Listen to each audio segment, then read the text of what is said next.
দেখা যাচ্ছে না তো। সকাল সকাল আমাদের ঘরে আজকে ঢোড়া সব ঢুকেছে। আমার মেয়ে চা করতে এসেছিল, দিয়ে আমার রান্নাঘরের এইখানটাতে ও কলটায় বাবু জড়িয়েছিল, সেটা আমরা আর কেউ জানি না কখন ঢুকেছে, রাতে হয়তো ঢুকেছে। দিয়ে এই দেখুন আমার এইখানে এখন গুটি মেরে বসে আছে। এটাকে কি করে বার করব, সবাই মিলে এখন সেইটাই ব্যস্ত। তো চলুন এটাকে বার করি, তারপরে আবার আসছি আপনাদের সাথে। গুড মর্নিং বন্ধুরা, আবার চলে এলাম তোমাদের সাথে।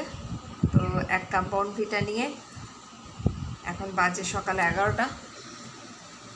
তো আজকে আসতে একটু দেরি হয়ে গেল, কেন কি ঘরের একটু গোছানো গাছানোর কাজ ছিল। তো এই দেখো টেবিলটাকে আবার নতুন করে গোছালাম। তো টেবিলের কাভারটা তুলে দিয়েছি, দিয়ে টেবিলের আনারটা দিয়ে দিয়েছি, দিয়ে যে সাজিয়ে দিয়েছি সুন্দর করে। অবশ্যই বলবে যে টেবিলটা কীরকম লাগছে। আর এই মাত্র কাজের দিদি কাজ করে গেল, আমি এক গ্লাস বনভিটা জলখাবারটা করব। এখনও রান্নাবান্নার কিছু করিনি, কারণ হঠাৎ করেই সকাল থেকে শরীরটা ভালো লাগছে না। কালকে বিশেষ কিছু খাইনি, কিন্তু কেন যে শরীরটা একটু মানে গন্ডগোল করছে, গড়বড় করছে, বুঝতে পারছি না। আর আরেকটা জিনিস তোমাদেরকে দেখাই, চলো। এখন তো বর্ষাকাল, তো বৃষ্টি হচ্ছে। তো নর্মাল দিনগুলো থেকে এখন আমার বাগানে ফুল হয়েছে, দেখো এক চুবড়ি ভর্তি ফুল হয়েছে। আমার তো ভীষণ ভালো লাগছে। আর এই যে গোপাল সোনারা সকালের টিফিন, তাদের টিফিন চলছে, দেখে নাও, দর্শন করে নাও সবাইকে। কাজু বাদাম আর আমন্ড বাদাম আর কিশমিশ দিয়ে আজকে গোপাল সোনারা টিফিন করছে। তো এদিকে ফ্রিজটা ডিফ্রস্ট করতে দিয়ে দিয়েছি, এই যে ডিফ্রস্ট করতে দিয়ে দিয়েছি। তো কুরকুরি ছাতু পেয়েছিলাম, তো কালকে কিছুটা করেছিলাম, আর এই যে রয়েছে কিছুটা ছাতু। তো এটা আমাদের ভীষণ ফেভারিট, তো এটাই আজকে করব। আর পেয়েছি কই মাছ। অ্যাকচুয়ালি আমাদের মানে এদিকটাতে, বাঁকুড়া সাইডটাতে এরা তেলাপিয়া মাছটাকে না কই মাছ বলে চালায়, জানো তো। তো আমি যেখান থেকে বাজার করি, আমাদের এখানে রামপুর বলে একটা জায়গা আছে, এখানে বাজার আছে। তো সেই বাজার থেকে বাজার করি, তো বৌদিকে বলা ছিল, তো সেদিনে কই মাছ পেয়েছিল, দিয়ে যে কই মাছটা এনেছি, যে ফ্রিজেই ছিল, ডিপে ছিল, ফ্রিজটা তো ডিফ্রস্ট করেছি, ওই জন্য আজকে কই মাছগুলো বার করে নিয়েছি। একদম পুরো পেটটা হলুদ মাছগুলোর। তো আজকে ভাবছি কই মাছ করবো। তো আমার কর্তা তো বলেছে খাবো না আমি, দেখা যাক। ওর আবার একটু তরিপদ, মানে ও সব মাছটা না খেতে চায় না। আমার সাথে যখন বিয়ে হয়েছিল অর্ধেক কোনো মাছ খেত না, জানো। তো ওকে ওই জানি না, নিজের প্রশংসা তো নিজেকে করতে নেই, জানি না আমার রান্নার গুণ কিনা, বিভিন্নভাবে ওকে মাছ, বিভিন্ন ধরনের মাছ খাওয়া আমি ধরিয়েছি। তো এই যে কই মাছগুলো পেয়েছি, এই যে কই মাছগুলো কাটা রয়েছে। কই আর শিঙি মাছ পেয়েছিলাম, তো সেটাই কাটা রয়েছে। ফ্রিজ থেকে বার করলাম, এটা যতক্ষণে আমি মানে রান্না করব ততক্ষণে চলে আসবে। আর এদিকে দেখো, ওই যে পর্তলিকাগুলো তোমাদের বলেছিলাম, সেই পর্তলিকাগুলো মাটিতে দিয়ে, আর এই যে গাছগুলো রেখে দিয়েছে এখানে, দেখতেই পাচ্ছ গাছগুলো রেখে দিয়েছে। তো আজকে একটা সাদা ডাবল পেটাল হয়েছে পর্তলিকা। আর এদিকে আমাদের এক পরিচিত দাদা আমাকে এই যে ইয়েগুলো দিয়েছে, জবা গাছের ডালগুলো। এটা হচ্ছে ব্ল্যাক জবা, মানে একদম ডিপ কফি কালারের যে জবাগুলো হয় না, সেই জবা। তো ওটা বেসিনে রেখে দিয়েছি, সব কাজবাজ সেরে তারপরে ওগুলোকে বসাবো আলাদা করে। ছেলেকে বললাম যে আমাকে একটু মাটি গুঁড়ো করে দে, কারণ ওইটি আমার ক্ষমতায় কুলাবে না। ওকে বললাম তুই খেয়ে দিয়ে উঠে ধীরে সুস্থেই করিস। তো এই হচ্ছে ব্যাপার। তো আমি টিফিনটা করে নিই। তোমরা কারা কারা কোথায় কোথায় দেখছো আমাকে অবশ্যই জানাবে। আর নতুন বন্ধু, পুরনো বন্ধু যারা পাশে আছো, তারা পাশে থেকো। তাদেরও ভিডিও আমি দেখি, আমার ভালো লাগে, মিলিয়ে মিশিয়ে সবারই দেখি। আর এদিকে ওই দাদা, যে দাদা গোলাপ গাছের ডাল দিয়েছে, ওই দাদাই দিয়েছে এই যে জবা গাছটা, এই যে একদম পুরো পটিং করে আর দিয়েছে, ওটা দেশি জবা। আর এদিকে তো তোমাদের তো বলেছিলাম যে ডালিম গাছে ফুল আসছে কিন্তু হচ্ছে না। তো এই হচ্ছে আমার বাগান। তো বাগানের লোকটাকে খবর দিয়েছি, ও হয়তো এখন তো বর্ষাকাল, তো ধান বোনার কাজ চলছে, তো সেই কারণে আসছে না, দেখা যাক কবে আসে। তো চলো আমি রান্নাবান্না সারি, আজকেও আবার রোদুজ্জ্বল দিন। তোমরা পাশে থেকো, ভিডিওটা স্কিপ না করে পুরো দেখো, এটাই অনুরোধ রইল। আর ভালো লাগলে অবশ্যই লাইক করে বন্ধুদের সাথে শেয়ার করো, আমার চ্যানেলটা সাবস্ক্রাইব করো। তো চলো আমি জলখাবার খেয়ে নিই, খেয়ে নিয়ে আমি আসছি আবার, তোমরাও সাথে থাকো। তো বন্ধুরা, আজকে তোমাদের জন্য আমি একটা নতুন রেসিপি এনেছি, হয়তো তোমরা এটা করেওছো। এখন তো আনারসের সিজন জানো, আর তোমাদের তো বলেইছিলাম যে কই মাছ, তো আজকে কই মাছ খুঁজি, মানে অরিজিনাল কই। তো বাজারে গিয়ে, রামপুর বাজারে, আমাদের এখানে বাজার, যে রামপুর বাজারে, এ দেখো অরিজিনাল কই মাছ পেয়েছি, তো নিয়ে এসছি। তো আজকে করব আনারস দিয়ে কই মাছ। এই যে কিছু মাছ আমি রেখে দিয়েছি, আর কিছু মাছ আজকে করছি। তো এখানে আমি প্রথমে ফোড়নে কাঁচা লঙ্কা, কাঁচা পেঁয়াজ আর টমেটো আর কালো জিরে দিয়ে দিয়েছি, এই যে, এবং আনারসগুলো দিয়ে আর একটু পেঁয়াজ, রসুন বাটা দিয়ে আনারসগুলো ভালো করে নাড়াচাড়া করছি। আনারসগুলো আমি ডুমো ডুমো করে কেটে নিয়েছি, দিয়ে নাড়াচাড়া করছি। তো অনেকক্ষণ ধরেই নাড়াচাড়া করতে হবে, যতক্ষণ পর্যন্ত না তেলটা বেরোচ্ছে। তো আমার বেশ কিছুক্ষণ নাড়াচাড়া করা হয়ে গেছে, তো এখন দেখো আস্তে আস্তে তেলটা ছাড়ছে। তো এটা আরও দু তিনবার নাড়াচাড়া করব। আর এদিকে দেখো ফুরফুরি ছাতুটাও হয়ে এসছে, এটাও প্রায় কমপ্লিট। আর আরেকটু জল শুকনো হলে নামিয়ে নেব। আর এদিকে করেছি কাঁকরোল ভাজা। তো এই হচ্ছে আমাদের দুপুরের মেনু। তো কিছুটা পরিমাণ তেল এ দেখো ছাড়ছে, তেল ছাড়তে আরম্ভ করেছে। তো এবারে আমি এটাতে দিয়ে দেবো বেটে রাখা সর্ষে, শুধু সর্ষে বেটেছি, এর মধ্যে আর কিছু দিইনি। আর ঝালটা, মিষ্টিটা তোমাদের আন্দাজ মতো, নুনটাও আন্দাজ মতো, কারণ আনারসের স্বাদটা একটু টক মিষ্টি হয়, তো সেটা বুঝে তোমরা যে যেরকম নুন মিষ্টি খাও সে সেরকম দেবে। তো এই যে দিয়ে দিয়েছি, দিয়ে আমি এই মাছগুলো এখানে দিয়ে দেব। যে ভেজে রাখা মাছগুলো আছে, এই যে ভেজে রাখা মাছগুলো এটাতে আমি দিয়ে দিচ্ছি।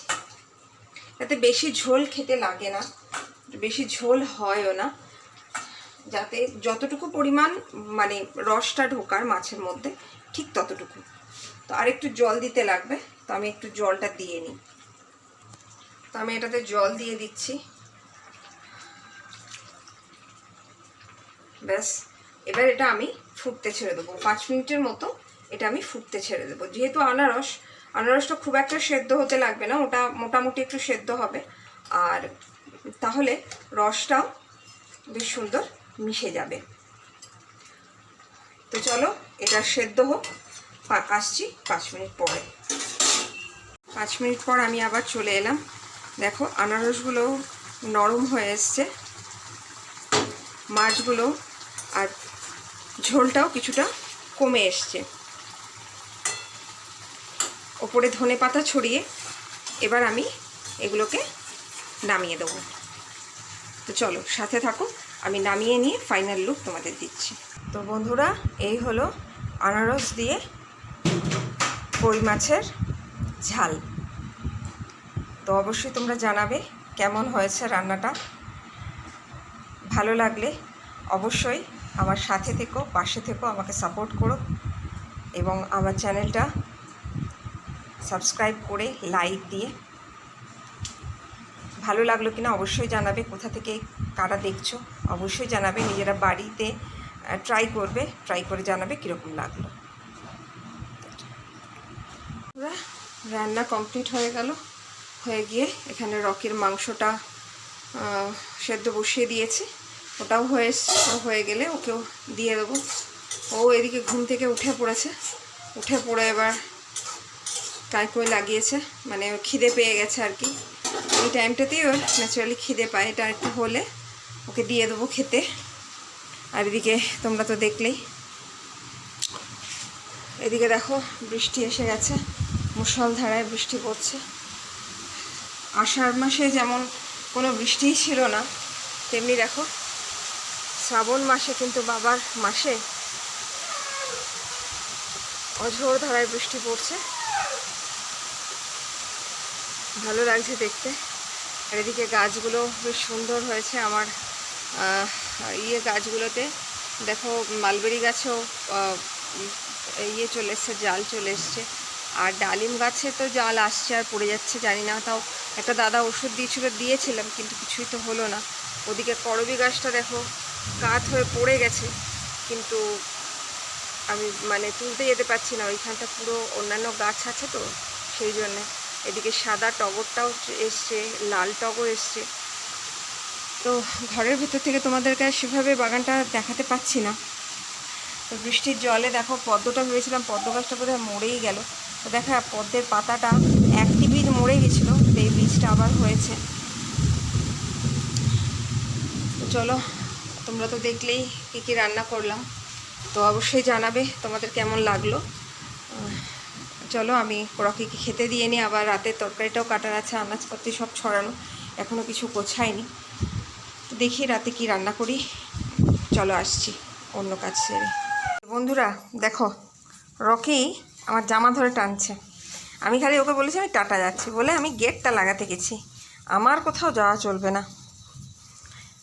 দেখো কীরকম রাগ দেখাচ্ছে আমাকে যে আমি কেন গেছি, আমাকে দুবার ডেকেছি, আমি সারাদিনই টাটা করে চলে গেছি। তাহলে আমি টাটা করে যাই, আমি আবার চলে যাই, আমি চলে যাবো টাটা। কিরে চলে যাবো তো? চলে যাবো তো? তা ছাড় ছাড়, ছিঁড়ে যাবে তো, ছাড়। দেখছো ছাড়ছে না, হ্যাঁ ছাড়বে না কিছুতেই, ছিঁড়ে যাবে। আমি চললাম টাটা, আবার চলে গেলাম, আবার আমি চলে গেলাম, আবার টানছে আমাকে যাতে আমি না যাই। টাটা, আমি যাচ্ছি, চলে গেলাম আমি, টাটা টাটা। দেখো টেনে ধরে রেখেছে, আমাকে যেতে দেবে না, দেখছো জামাটা ধরে কেমন টানছে দেখো। সবাই যাবে, এই দেখো দেখো আমাকে ভেতর দিকে টেনে টেনে নিয়ে আসছে। টাটা, আমি চলে গেলাম, tata tata tata tata tata tata tata. এই দেখো, দেখো দেখো টানটা দেখো, খালি দেখো দেখো টেনে টেনে ঘরে ঢোকাচ্ছে। না আমি কেন গেছিলাম, আমাকে শাসন হচ্ছে কীরকম। আচ্ছা ঠিক আছে আর যাবো না আর যাবো না, ছাড়ো এবার ছাড়ো, আর যাবো না বলছি তো, ছাড়ো আমার লাগছে। এই আমাকে পেঁচালে আমি পড়ে যাবো না, আমাকে পেঁচাচ্ছি যে আমি পড়ে যাবো তো, ছাড়, আমি যাবো না। ঠিক আছে আমি যাবো না, হয়েছে যাবো না, ঠিক আছে। চলো বন্ধুরা আমি আগে ছাড়াই, নাহলে আমার ম্যাক্সির আবার কোথায় যাবো, টানছিস, ও আর আস্ত রাখবে না। চলো আসছে, ওকে ছাড়াই মুখ থেকে, আবার দেখছে শুনছে কানে তাকিয়ে। ভাতটা দিয়ে দিলাম, ও ভাতটা খাচ্ছে। একদিকে দেখো আনাজপাতি সব ছড়ানো, ও খাওয়া হয়ে গেলে তুলবো। নাও খেয়ে নাও, খাও করে নাও, একদম পরিষ্কার করে ভাত খেয়ে নেবে। আর এদিকে তো মুষলধারায় বৃষ্টি পড়ছে, মানে বিদ্যুৎ চমকাচ্ছে, তোমরা শুনতেও পাচ্ছ হয়তো ভিডিওর মধ্যে। তো ভালোই লাগছে বৃষ্টিটা পড়তে, না হলে বৃষ্টি যখন পড়ে না তখন তো দমফাটা গরম। এদিকে বাইরের গেটটা দেখো খুলে গেছে, কিন্তু এই যা বৃষ্টি পড়ছে আমি বেরোতেও পারছি না, বিদ্যুৎ চমকাচ্ছে, তার উপর ভয়ও লাগে, আমার ভীষণ বিদ্যুতে ভয় লাগে। তো দেখি বৃষ্টিটা একটু ধরলে তারপরে গিয়ে বন্ধ করে দিয়ে আসবো। আর এদিকে আমার মেয়ে গোপাল সেবা করছে আজকে, ওরও শরীরটা বিশেষ ভালো নেই, কিন্তু ঘুমাচ্ছিল, বললাম যে উঠে গোপালকে চান করা। যে গদাই আমার চান করছে, গদায়ের চান হয়ে গেছে, দিদির কাছে গা পুড়ছে, বাকিদের এখনও হয়নি, ওদেরও আস্তে আস্তে হবে। আর এদিকে আকাশে কালো করে একদম পুরো বৃষ্টি, ঝেঁপে বৃষ্টি পড়ছে। তো চলো সাথে থাকো। দেখো আজকে সকালে বিছানাটাও গোছানোর সময় পাইনি। ওই যে বললাম না, শরীরটা ভালো নেই, আর শরীর ভালো না থাকলে কাজও গুছিয়ে করা যায় না। রকিবাবুরও খাওয়া প্রায় শেষ, আমি এদিকটা গুছিয়ে নিই। চলো আসছি আবার তোমাদের সাথে। বাড়ির পাশের মাঠটা দেখো, দুদিন ধরে বৃষ্টি হচ্ছে, পুরো পুকুর হয়ে গেছে। তো এইখানেই শাপলা হয়, ঠিক মনসা পুজোর আগেটায় এখানে শাপলা হয়ে থাকে। তো আশা করছি এবারেও হবে। আর দেখো বেশ ভালোই বৃষ্টি হলো, বৃষ্টি হয়ে আবার রোদও উঠে গেল, আকাশ পরিষ্কার হয়ে ঝলমল করে রোদ উঠে গেল। তো আমি জানলার ধারটায় বসে আছি, বেশ ভালোই লাগছে দেখতে। ছোটোবেলার অনেক কথা মনে পড়ছে। তো ছোটোবেলায় এরকম যখন জল জমতো, আমরা আমাদের উঠোন থেকেই মানে বাড়িটার সামনে বিশাল বড় জমি ছিল, মাঠের মতো, বাউন্ডারি ওয়াল দিয়ে ঘেরা। তো ওখানে বৃষ্টি হলে জল জমতো, দিয়ে ছোটোবেলায় কাগজের নৌকা বানিয়ে ওই জলে ছাড়তাম। তোমরা কে কে ছোটোবেলায় এরকম করতে আমাকে জানিও, বেশ ভালোই লাগে। এখন বড় হয়ে গেছি, বড় হয়ে গিয়ে মনে হয় ছোটোবেলার দিনগুলোই বেশ ভালো ছিল। যেই বৃষ্টি পড়তো জল জমতো, আমি তো ছোটো থেকে মামার বাড়িতে থাকতাম, তো দাদুকে বলতাম যে দাদু নৌকা বানিয়ে দাও, দাদু খবরের কাগজে। আমাদের ছোটোবেলা তো আনন্দবাজার ছিল, এখনও আমি আনন্দবাজারই নিই।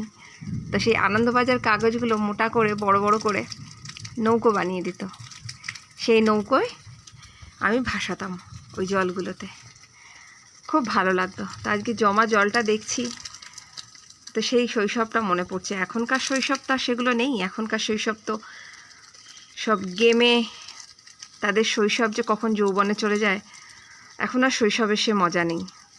এখনকার শৈশব হচ্ছে যান্ত্রিক শৈশব, আমাদের শৈশবটা ছিল বাঁচার। তো যার জন্যে এখন আক্ষেপ হয়। জানি না এখনকারের বাচ্চাদের বড় হয়ে তারা তাদের সেই শৈশবটাকে মনে করবে কিনা, কারণ এখন বাচ্চাগুলো সবাই তো ভিডিও গেমে আসক্ত, আর স্মার্টফোনের যুগে ছোট থেকে বড় সবার হাতেই স্মার্টফোন। আমাদের সময় তো অত স্মার্টফোন ছিল না, ল্যান্ডলাইন ছিল, আর তো ফোনে হাত দেওয়ার সাহসও ছিল না। তো আমরা খেলাধুলা করতাম, মাটির পুতুল বানিয়ে খেলতাম, পুতুলের বিয়ে দিতাম। তো সেই দিনগুলো বেশ মজার ছিল। আজকে জানলার ধারে বসে বসে যখন এই জমা জলটা দেখছি, সেই দিনগুলোর কথা মনে পড়ছে। আর রাস্তা দিয়ে লোক যাচ্ছে, সেটাও দেখছি। তো চলো আমি লোক দেখি, তোমরাও সাথে থাকো, পুরোনো দিনের কথা তোমরাও মনে করো আমার সাথে। আবার চলে এলাম তোমাদের সাথে। এখন চলতে গেল 4টে, এইমাত্র খেয়ে দিয়ে উঠলাম। আর দেখো আকাশটা আবার মেঘলা, এক পশলা বৃষ্টি হয়ে গেল খেতে বসার সময়, আবার মনে হয় বৃষ্টি হবে। আকাশে কালো মেঘ উড়ে বেড়াচ্ছে, মেঘও ডাকছে। আকাশটা কত সুন্দর লাগছে দেখতে। আর এদিকে বৃষ্টির জল পেয়েছে, বৃষ্টির জল পেয়ে আমার গাছগুলো পেঁয়াজি কালারের এই যে গোলাপ গাছটা পাতাও ছেড়েছে, সব গাছগুলোই ভিজে রয়েছে মাটি। তো রোদ দিলে আবার ঠিক হয়ে যাবে। আর এদিকে এই পাতাবাহারের গাছটা, এই গাছটাও আস্তে আস্তে পাতা ছাড়ছে। তো মনে হচ্ছে জ্বর আসবে, শরীরটা সকাল থেকেই তো ভালো ছিল না বললামই, এখনও ভালো লাগছে না, মাথাটাও ব্যথা করছে, শরীরটা খারাপ লাগছে, চোখও জ্বালা করছে। এখন জানি না পেটের জন্যে নাকি অন্য কোনো কারণে। তো কর্তাকে বললাম যে ওষুধ আছে কিনা দেখতে, তো দেখে পড়লো যে ওষুধ রয়েছে। তোকে বললাম তুমি তাহলে আমাকে ওষুধ একটা বার করে দাও, কারণ এবার আমি চট করে অ্যালোপ্যাথিক ওষুধ খাই না, কেন কি অ্যালোপ্যাথিক ওষুধ আমার শ্যুট হয় না। কিন্তু এখন দেখছি ওষুধটা যদি না খাই তাহলে কিন্তু আমি আর করতে পারবো না, মানে উঠতে পারবো না। এমনিও মনে হচ্ছে না আর ওবেলা উঠে রান্নাবান্না কিছু করতে পারবো বলে, কারণ শরীরটা খুবই খারাপ লাগছে। ওষুধটা দাও, ওষুধটা একটু বার করে দাও। তো দেখো এই যে জামা কাপড়গুলো তুলে এনেছি, কিন্তু আর ভাঁজ করতে পারিনি, কেন কি এত গা হাত পা ব্যথা করছে যে এগুলো যে গুছাবো চাদর ফাদরগুলো, সেগুলো আর গুছিয়ে উঠতে পারিনি। তো এই যে ওষুধটা দিল, এই যে ওষুধটা খাই আর খেয়ে একটু শুই। তো চলো ভিডিওটা আর লং করছি না, আজকের মতো গোপাল সোনাদের দর্শন করিয়ে দিই তোমাদের। আমার গাছের ফুল দিয়ে গোপাল সোনারা পুজো হয়েছে। বেলি, ডবল টগর, অপরাজিতা, এমনি টগর, নয়নতারা আর জবা, এটা দিয়েই পুজো হয়েছে আজকে। আর এ দেখো আদিযোগী মহাদেবের আর এক রূপ, এই যে আমার আদিযোগী, একেও ফুল দিয়েছে, আমার গাছেরই ফুল, অপরাজিতা আর কলকে। তো চলো সবাইকে টাটা, সাথে থেকো, পাশে থেকো, আশা করছি ভিডিওটা তোমাদের ভালো লাগবে। ভিডিওটা স্কিপ করো না, পুরোটাই দেখো। আসছি আবার নতুন কোনো ব্লগে। Bye bye.